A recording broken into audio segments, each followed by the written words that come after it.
Paano kami nakakasave dito sa Canada? Panoorin ang aming video.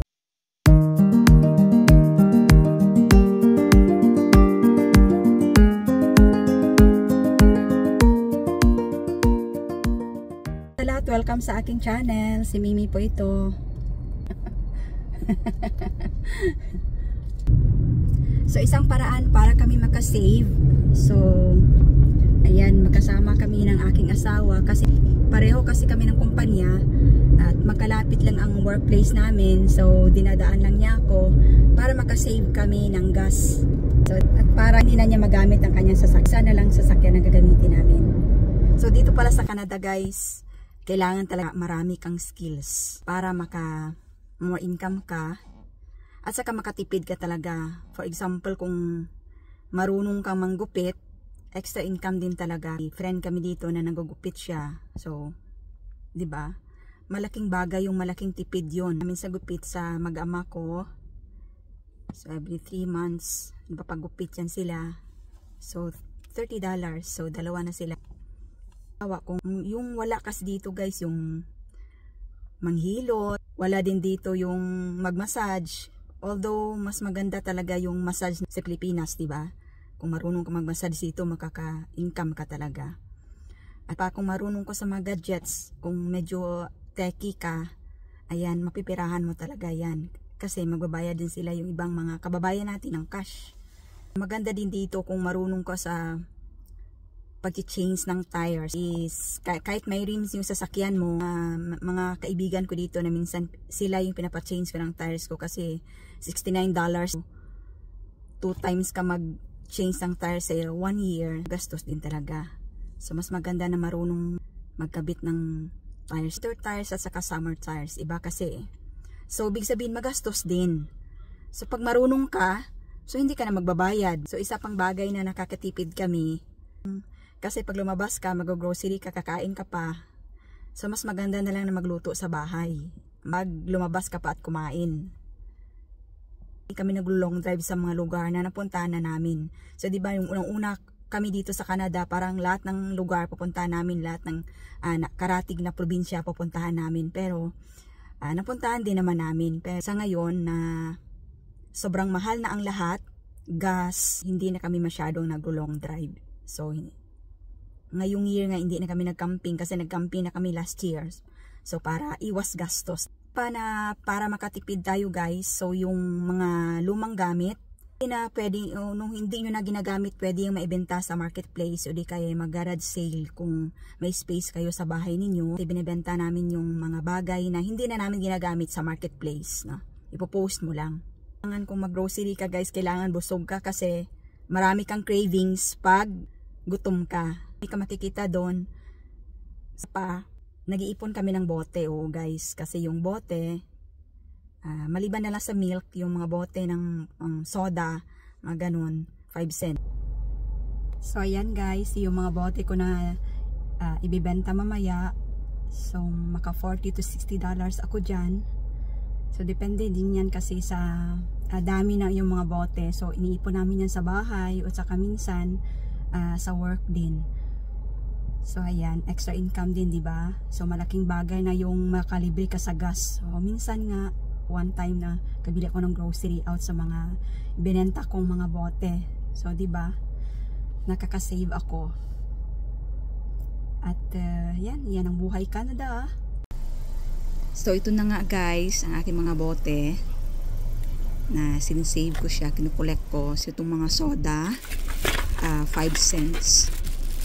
Saka yung mga boxes ng juice, ganun din, 5 cents din. So kaysa naman ibasura, di ba? Yan, may pera sa basura. Saka yung wine, 10 cents. Di ba? Imbes na tatapon, so kailangan madiskarte ka talaga dito.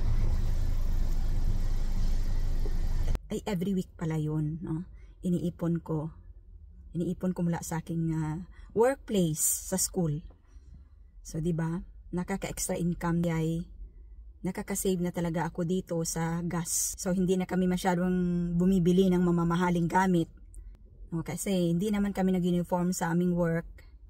So bumibili na lang kami sa ukay-ukay o di kaya sa thrift store kasi maraming thrift store din dito guys. So yung pinupuntahan namin, hindi yan, may mga thrift store kasi na binibigay ng tao mga second hand. Pero sa pinupuntahan namin, galing itong US. Minsan may mga tags pa. So dito naman sa ibang bansa dito sa Canada, so hindi mo naman bawal dito ang maarte, no? So ito na nga guys, dito na ako sa thrift store. So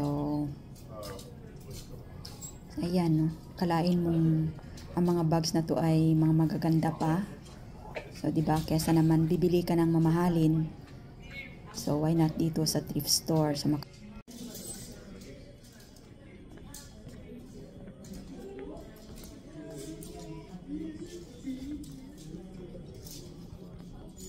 makatipid, diyan kami bumibili ng aming mga gamit. O minsan gamit sa bahay.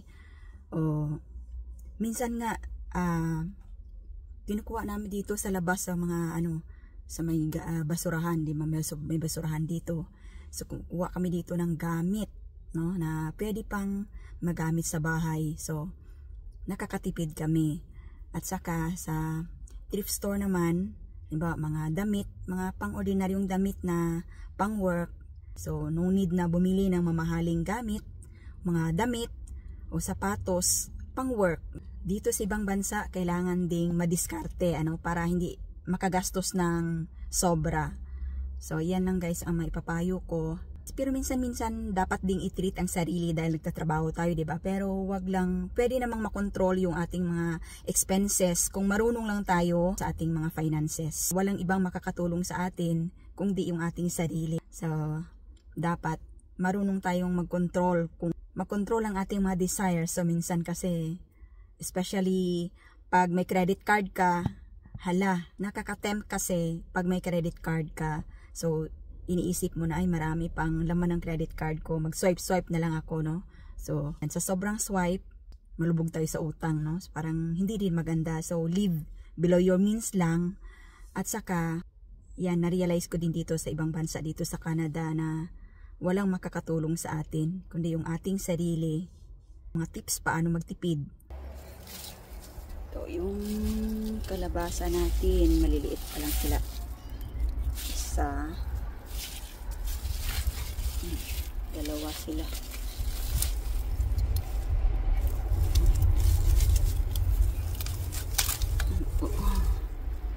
Oh, ka-cute. Isa pa, oh. Ayan, ah. Ayan, medyo malaki siya.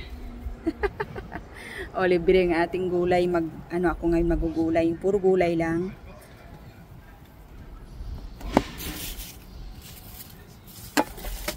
Ayan. So, isang paraan para makasave ako dito sa Canada ay, siyempre, gumagawa ko na sariling kape. Hindi ko bumibili ng kape sa labas. Kasi sobrang magastos din naman. So, halimbawa, yung kape is $3.79, yung medium. So, magkano na yan for, halimbawa, everyday pala kape ka. So, ako kasi everyday din ako, mahilig din ako sa kape, pero para makasave ako, gumagawa ko na aking sariling kape. Ayan, yan, isang bagay para makatipid. Sobrang mahal na ang lahat ng bilihin. Grabe yung cost of living dito sa Canada. So, isang paraan para makatipid, huwag nang lumabas. Joke lang. Mahirap lang controlling kung paano gumastos dito sa ibang bansa o dito sa Canada. So kayo guys, comment down below kung anong mga tips yung mai-advise ninyo kung paano tayo makatipid. At kaming mag-fishing. So, ayan, mackerel, di kay pusit. Yan, tumatagal yan ng 1 year. So, kasi share lang namin yan at pinamimigay. Isa pang paraan para makatipid, hindi na kami masyadong lumalabas. Yun lang, kung may importante okasyon, marunong ka magluto para hindi ka na makapag-order sa labas. Especially kung may pupuntahan kang event, sobrang magastos din talaga. Magluluto ka pa at saka magbibigay ka pa ng regalo.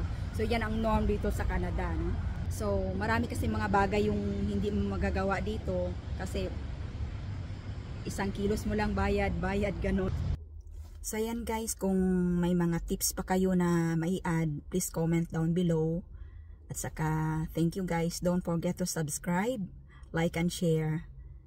sa ating video sa ngayon. Thank you very much guys. Ingat po tayo lagi. Bye.